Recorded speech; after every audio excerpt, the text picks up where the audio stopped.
এই নাও তিতির, ধরো। ম্যাম এটা কি ডায়েরি? ডায়েরি, নোটবুক বলতে পারো। এখানে বিভিন্ন প্রদেশের শাড়ির হিস্ট্রি লেখা আছে, আর তার সাথে স্যাম্পল অ্যাটাচ করা আছে। তোমাকে এটা নিয়ে স্টাডি করতে হবে আমাদের আপকামিং ফ্যাশন উইকের জন্য। ম্যাম আপনার এত ইম্পর্ট্যান্ট একটা জিনিস আপনি আমায়, আর এত কি লেখা আছে? আপনি এত পড়াশোনা করেছেন? শুধু পড়াশোনাই করিনি, বিভিন্ন প্রদেশে ঘুরে সেখানে শাড়িগুলোর সমস্ত হিস্ট্রি আমি এটাতে লিখে রেখেছি। শাড়ির হিস্ট্রি? হ্যাঁ, দেখো, এক এক জায়গায় শাড়ি এক এক রকমের, সেগুলো আবার সময়ের সাথে সাথে বদলে যায়।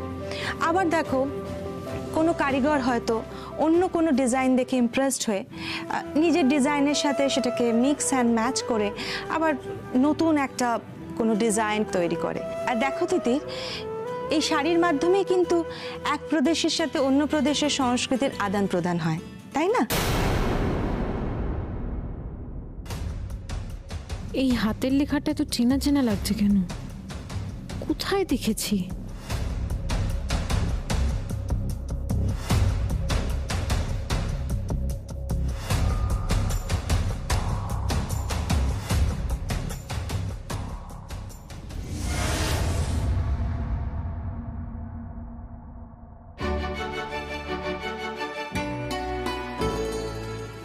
তিতি, তুমি কবিতা পড়তে ভালোবাসো নাকি? কবিতা? হ্যাঁ, কি সুন্দর কবিতার বইটা হাতে ধরে কিরকম আনমনা হয়ে গেছো।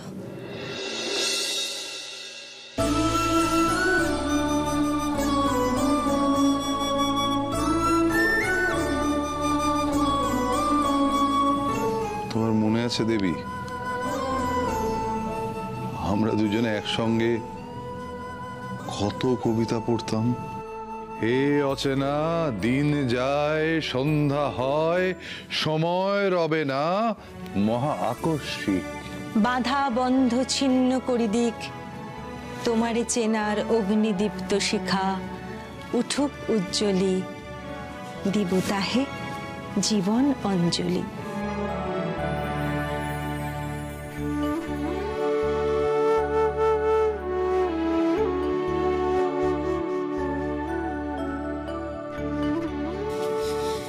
আমার জীবনের কবিতার ছন্দটা যে কবে কেটে গেল আমি সেটা আজও বুঝলাম না দেবী।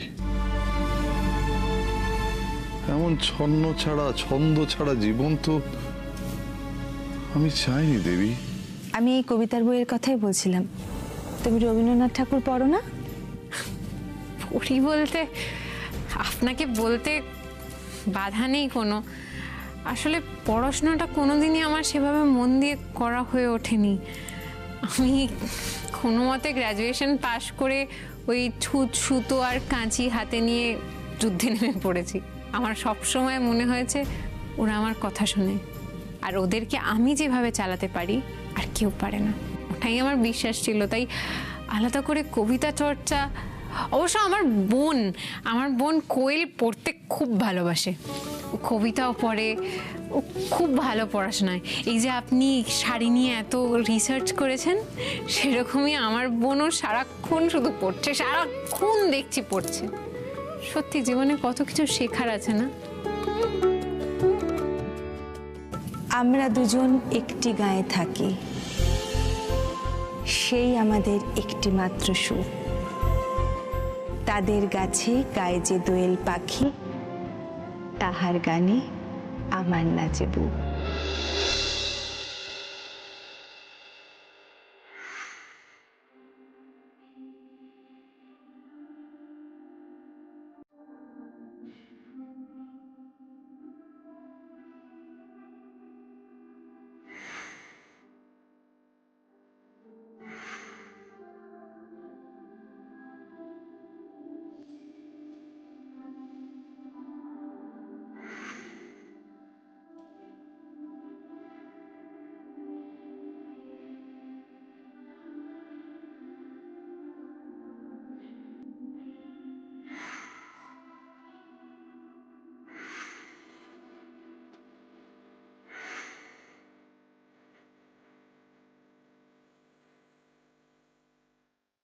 তিতির, কি এরপর কবিতার উপর আগ্রহ বাড়লো?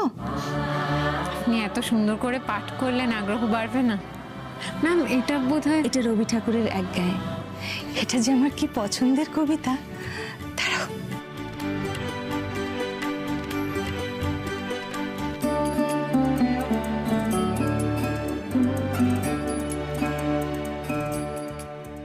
এক গায়ে শুনে আপনার কথা কেন মনে পড়ছে সোমরাজবাবু?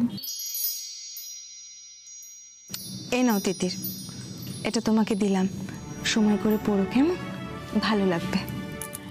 আপনি আমাকে একটা কবিতার বই উপহার দিলেন, এবার তো আমাকে পড়তেই হবে। জানো তিতির, আমার হাজবেন্ডও না খুব কবিতা পড়তে ভালোবাসতেন, কিন্তু ওর বাড়ির লোকেরা তেমন কেউ ভালোবাসতো না। কবিতা পড়ো তিতির, দেখবে জীবনটা একদম অন্যরকম হয়ে যাবে। পড়বো ম্যাম, এবার থেকে অবশ্যই পড়বো।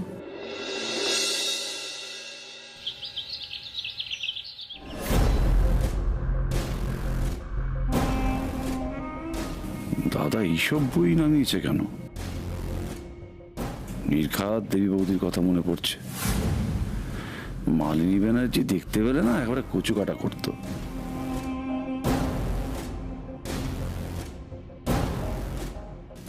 বাবা, তুমি আবার এইসব বই টই বার করেছো? আবার পড়া শুরু করলে নাকি? পড়াটা ছাড়লাম কবে যে আবার নতুন করে শুরু করব? বইগুলোকে একটু পরিষ্কার করে রাখছি। বই পরিষ্কার করার জন্য আবার নিজে খাটতে গেলে কেন দাদা? সবিতাকে ডেকে নিতে পারতে, পরিষ্কার করে দিত। বই জিনিসটা না সুদীপ, সবার হাতে মানায় না রে। যে বই পড়ে বই তাকেই পরিষ্কার করতে হয়। যাকে এসব কথা ছাড়, কেন এসছিস সেটা বল। ওই কালকে তোমার ঘরে খুব চেঁচামেচি হচ্ছিল তো, আর আজকে বৌদির মুডটা এতটা অফ, তাই ভাবলাম জিজ্ঞেস করি কি হয়েছে। চেঁচিয়েছি যখন বাড়ি শুদ্ধ সবাই শুনেছে, বিষয়টা তার প্রাইভেট নয়। তুই বরং তাদের গিয়ে জিজ্ঞেস কর। আমার একটু কাজ আছে, আমাকে একা থাকতে দে। ও আচ্ছা, বেশ।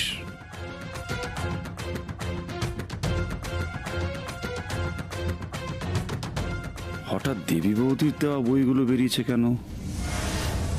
এত বছর পর আবার হঠাৎ দুজনের কোনো যোগাযোগ হলো নাকি? তাহলে কি মালিনী ব্যানার্জির চকচকে কপালটা সোনার নয়, ইমিটেশনের? যাকে এতদিন আমি সোনা ভাবলাম সে তো দেখছি ইমিটেশন। এত বড় কথাটা তুমি আমাকে বলতে পারলে জয়, শুধুমাত্র আমি তোমাকে অফিসে যেতে বলেছি বলে। আচ্ছা দোয়েল, আমাকে একটা কথা বুঝিয়ে বলো। আর তুমি যেমন, আমি তো তোমাকে ঠিক সেরকম ভাবেই একসেপ্ট করেছি। তা আমি যেমন, তুমি আমাকে ঠিক সেইভাবে একসেপ্ট করতে পারছো না কেন? আমি তো বলছি যে কাজ, অফিসের কাজটা আমার জন্য নয়। আমি একজন শিল্পী দোয়েল, স্টেজটাই আমার আসল জায়গা। সেটা তোমার আগে ভাবা উচিত ছিল জয়। বিয়ের পর নিজেকে শিল্পী তকমা দিয়ে সবকিছু এইভাবে এড়িয়ে যাওয়া যায় না জয়। যতই তুমি ব্যানার্জি বাড়ির ছোট ছেলে হও না কেন, একটা সময়ের পর না ছেলেরা রোজগার না করলে বাড়িতে তাদের কদর কমে যায়, সেটা নিশ্চয়ই তুমি বোঝো। তোর কি হয়েছে? আসতে তুই বসো। তোর কি দিন রাত ফ্যামিলির সঙ্গে সিরিয়াল দেখছো না? নাহলে তো এইসব কথা কেউ বলে না। কি হয়েছে? সম্পূর্ণ খারাপ হয়ে গেল নাকি মাথাটা? কি বলছো এইগুলো? এই কে দেবে আমাকে খোঁটা? কে দেবে এই বাড়িতে আমাকে খাওয়া নিয়েই বা খোঁটা কে দেবে? বা আমি যে এই রোজগার করি না সেটা নিয়েই বা খোঁটা কে দেবে? কে দেবে বলতে পারছো? পারবে না তো, কারণ এই কথাগুলো তুমি নিজে বলছো না। এই কথাগুলো তোমার নিজের কথা নয়। একেবারেই আমার কথা জয়, আমি নিজে এই কথাগুলো বলছি, কেউ আমাকে এই কথাগুলো শিখিয়ে দেয়নি। এটা আমি তোমাকে আগেও বলেছি। আসলে কি বলো তো, নিজের মধ্যে না কিছুটা হলেও বাস্তব জ্ঞান রাখাটা দরকার। আর কি বলছিলে তুমি, কে খোঁটা দেবে? জয়, বাড়িতে তো শুধুমাত্র তোমার বাবা মা থাকেন না, আরো অনেকেই থাকেন এই বাড়িতে। সবাই তো আর রক্তের সম্পর্কের হয় না, তাই না? তাই তারা যদি একবার মাথা হয়ে দাঁড়ায় তাহলে যে দুঃসাহসটা দেখি তুমি এই কথাগুলো বললে, সেই কথাগুলো তুমি আর দ্বিতীয়বার বলবে না। আমি তোমায় রিকোয়েস্ট করছি, সেই কথাগুলো তুমি আর বলবে না। যার সম্পর্কে বললে না যে আমাদের রক্তের সম্পর্ক নেই, তার সঙ্গে আমার সম্পর্ক রক্তের চেয়েও বেশি, প্রাণের চেয়েও বেশি, এমনকি তো আমার চেয়েও বেশি।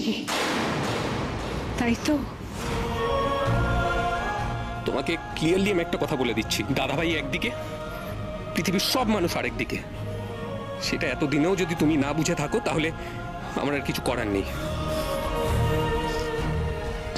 কিন্তু দোয়েল, তুমি ঠিক কেমন না সেটা আমি খুব ভালো করে এবার বুঝতে পারছি। তুমি কি চাও, তুমি কেমন সেটা আমি খুব ভালো করে বুঝতে পারছি। কি চাও, কি চাও আজকে হয়ে যাক, কি চাও, তুমি কি চাও? আমি আমার অপছন্দের কাজটা করি, আমার ভালো থাকা মন্দ থাকা কিচ্ছু ম্যাটার করছে না, আমি আমার অপছন্দের কাজটা করব, তোমাকে মাসের শেষে লাখ লাখ টাকা দিয়ে যাবো, তাই তো? তাই তাই হবে, তাই হবে, আজকে থেকে তাই হবে। আমার স্ট্যাটাসটাকে আমি আপগ্রেড করব, আপগ্রেড হবে, আমার স্ট্যাটাসটা আপগ্রেড হবে। বিয়েতে, অ্যানিভার্সারিতে সব সময় আমি তোমাকে হীরের জিনিস দেবো, হীরের দুল, হীরের আংটি, এভরিথিং। এই যে আমার গিটার, আমি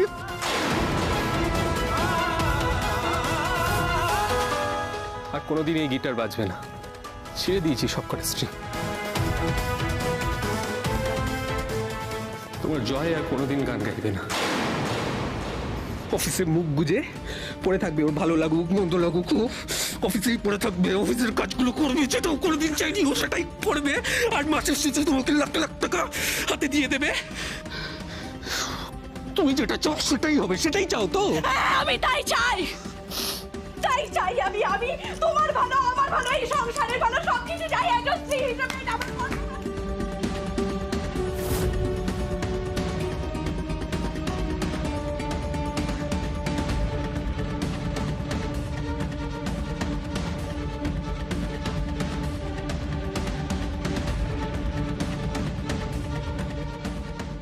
দাদা ভাই, বলছি তুমি অফিসে যাচ্ছ তো? আমিও যাবো। মানে তুই অফিসে যাবি? মানে আমি অফিসে যাব, মানে আজকে থেকে আমি অফিসে যাব, মানে এই মুহূর্ত থেকে আমি অফিসে যেতে চাই। বলছি আজকে অফিসে গিয়ে একবার দেখে নিও তো, মানে আমি কোন কোন কাজটা করতে পারি, মানে আমি কোন পোস্টে চাকরিটা করতে পারি সেটা আজকে আমরা একটু ডিসকাস করে নেবো। আর আমার মাসের শেষে মানে মাইনে, মানে স্যালারি প্যাকেজটা আমার কত হবে সেটাও আজকে ডিসকাস করে নিতে হবে। দাদা ভাই, তো দেরি করলে হবে না, চলো। জয়, কি বলছিস তুই এসব? তোমাকে ওকে ঠিক পথে চালনা করতে হবে দোয়েল, প্লিজ। আমার ছেলেটাকে এভাবে ভেসে যেতে দেও না বেটা। তুমি কাল থেকে ওকে অফিসে পাঠাবে, বুঝতে পেরেছো? মা একদম ঠিক কথা বলেছেন। রাখতে গিয়ে হলেও অফিসে গিয়ে জয়কে নিজের জায়গাটা ধরে রাখতেই হবে।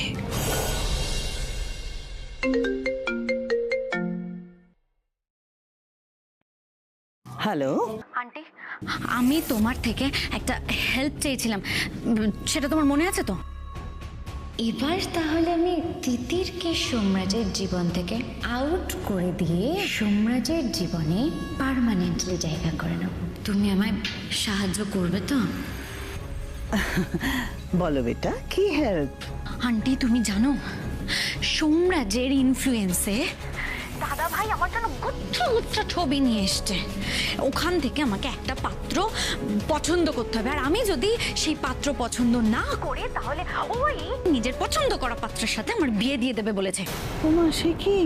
আন্টি আমি কিন্তু সোমরাজকেই চাই, ওকে ছাড়া আমি কারোর সাথে বিয়ে করবো না। আমি কিন্তু সব ছবি ছিঁড়ে পুড়ে আমি উফ, তোমার ঘটে দেখছি বুদ্ধিটা আর হলো না। অতর্কিতে আক্রমণ, বুঝো? মানে কয়েকটা দিন একেবারে ভাজা মাছ উল্টে খেতে পারো না এমন ভান করে চুপচাপ থাকবে।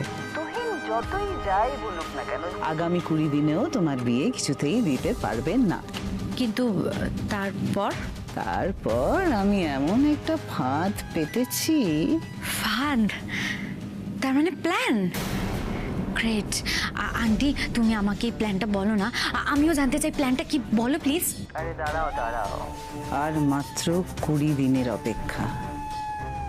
20 দিন পর সাংঘাতিক একটা বিস্ফোরণ হবে।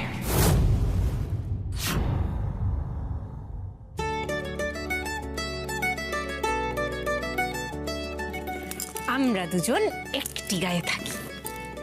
সত্যি তো আমরা এক গায়ে থাকি, মানে একই বাড়িতে থাকি।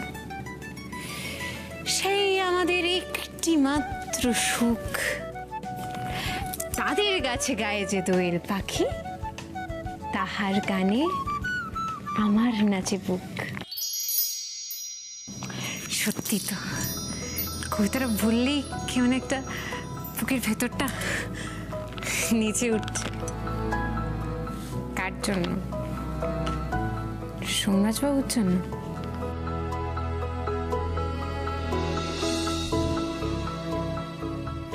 এই দিদি, তোর কখনো দোয়েল পাখির গানের মুখ নাচে? মানে জয়ের গানে নয় কিন্তু। এখন আমার এসব কথা বলতে ইচ্ছে করছে না দিদির। কি হয়েছে বল। ওই যে তুই বলছিলি না, আমি সোমরাজবাবুর দিকে কেমন হেলে হেলে হেলে হেলে হেলে যাচ্ছি। আমার না সত্যি মনে হয় আমি সোমরাজবাবুর দিকে কেমন হেলে যাচ্ছি। কোনো ভালো কবিতা শুনলে, গান শুনলে, কোনো রোম্যান্টিক সিনেমা দেখলে আমি ওনাকে ইমাজিন করছি। বাড়িতে, অফিসে, সব জায়গায়। আমার না, তোর কখনো এমন হয় তুই রোম্যান্টিক সিনেমা দেখলে তুই জয়কে নিজের অপোজিটে ইমাজিন করিস? তুই কতটা হেলেছিস আমি জানি না, তবে দাদা ভাইকে যে তুই তোর দিকে সম্পূর্ণভাবে হেলিয়ে দিয়েছিস বাড়ি থেকে চলে গিয়ে, এটুকু আমি জানি। একটা তুচ্ছ বিষয় নিয়ে বাড়ি থেকে চলে গিয়ে একটা নোংরা নাটক করলি। তারপর দাদা ভাই তোকে হন্যে হয়ে শুধুমাত্র খুঁজেই নিয়ে এলো না, তোকে লাখ টাকা দিয়ে একটা হীরের ব্রেসলেট কিনে দিল। বাহ! তিতির এই ব্রেসলেটটা আদায় করার জন্যই বাড়ি থেকে চলে যাওয়ার নাটক করেছিল। তোর তো পৌষ মাস চলছে দিদির। কি বলছিস এসব তুই? এই দিদি, তোর ব্রেসলেটটা পছন্দ হয়েছে, তুই নিবি, তুই পরবি? না, একেবারেই না। তোর বর দিয়েছে ব্রেসলেটটা, তুই পর। আমার বরের যেদিন শ্রাদ্ধ হবে আমাকে দেওয়ার মতো নিশ্চয়ই দেবে, আর আমি পরবো।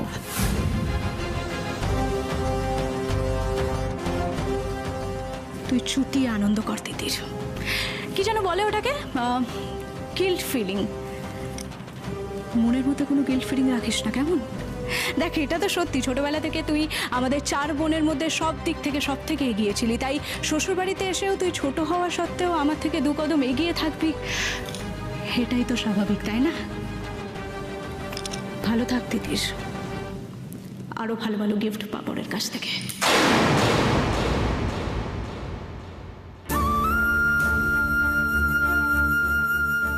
আমি তো একটা কথা শেয়ার করবো ভুলে গেছিলাম। দিদি আমাকে এতগুলো কথা শুনিয়ে চলে গেল। আমি তো কবে থেকে জিজ্ঞেস করছি তোর মন কেন খারাপ, বল আমাকে, কোনো উত্তর দিচ্ছে না। দিদি আমাকে আগের মতো আর ভালোবাসে না।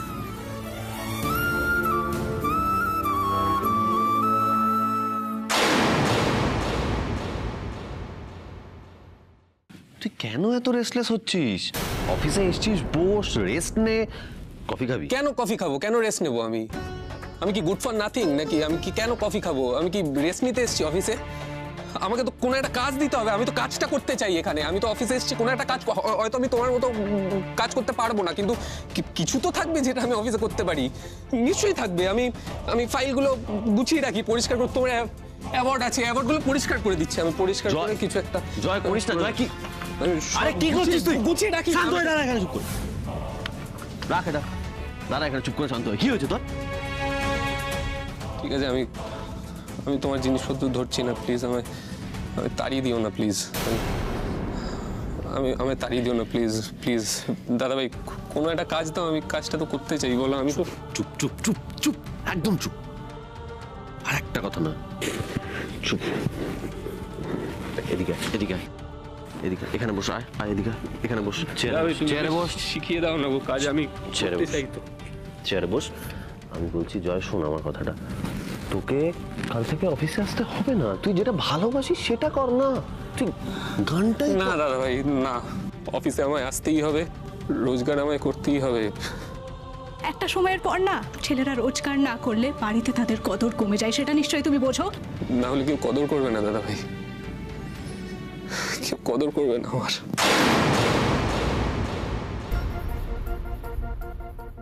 যতটা সহজ ভেবেছিলাম ততটা নয়। অসুখ অনেক গভীরে। জয়ের মনের কথা একমাত্র বের করতে পারবে তিতির। তিতিরের সঙ্গে আমাকে একবার কথা বলতে হবে। বাবা, দিদি আমাকে আর ভালোবাসে না আগের মতো। তুই পাগলি মেয়ে, বনে বনে এরকম ঝগড়া, মন কষাকষি অনেক হয়। তা বলে মন খারাপ করে কেউ কাঁদে নাকি? হ্যাঁ, তুমি বুঝতে পারছো না বাবা। কৈলার বনুর সাথে আমার ঝগড়া হতো, বনুর সাথে তো রোজ ঝগড়া হতো, মারপিট হতো। দিদির সাথে কখনো এমন হয়নি। দিদি আমার সাথে কোনো চিৎকার করেও কথা বলেনি। তোরা কি আর আগের মতো আছিস? বড় হয়ে গেছিস তো, হ্যাঁ? এই কাঁদিস না, মন খারাপ করিস না। চল চল চল, এক কাজ কর, চল আমার ঘরে চল, দেখি তোর মন খারাপ কাটানো যায় কিনা। শোন শোন, গান শুনবি? কি গান শুনবি বল? আমি এখন গান তুমি এত বই নামিয়েছো হঠাৎ? কবিতার বইও আছে? তুমি জানো বাবা, আজকে অফিসে ম্যাম আজকে আমাকে একটা কবিতা শুনিয়েছেন। খুব সুন্দর কবিতাটা, আমাকে একটা বইও গিফট করেছেন। আমি আসার সময় কবিতাটা পড়ছিলাম, আমার প্রায় মুখস্থ হয়ে গেছে। তুমি শুনবে? কেন শুনবো না, নিশ্চয়ই শুনবো। শোন, কান্নার চেয়ে কবিতা অনেক ভালো। আমরা দুজন একটি গায়ে থাকি, সেই আমাদের একটি মাত্র সুখ। তাদের গাছে গায়ে যে দোয়েল পাখি, তাহার গানে আমার নাচে বুক। তাহার দুটি পালন করা ভেড়া চড়ে বেড়ায় মোদের বটমূলে। যদি ভাঙে আমার ক্ষেতের বেড়া, কোলের পরে নি তাহারে তুলে। আমাদের এই গ্রামের নামটি খঞ্জনা, আমাদের এই নদীর নামটি অঞ্জনা। আমার নাম তো জানে গাঁয়ের 5 জনে, আমাদের সেই তাহার নামটি রঞ্জনা। বাবা, এই কবিতাটা তোমার মুখস্থ? কি সুন্দর কবিতাটা।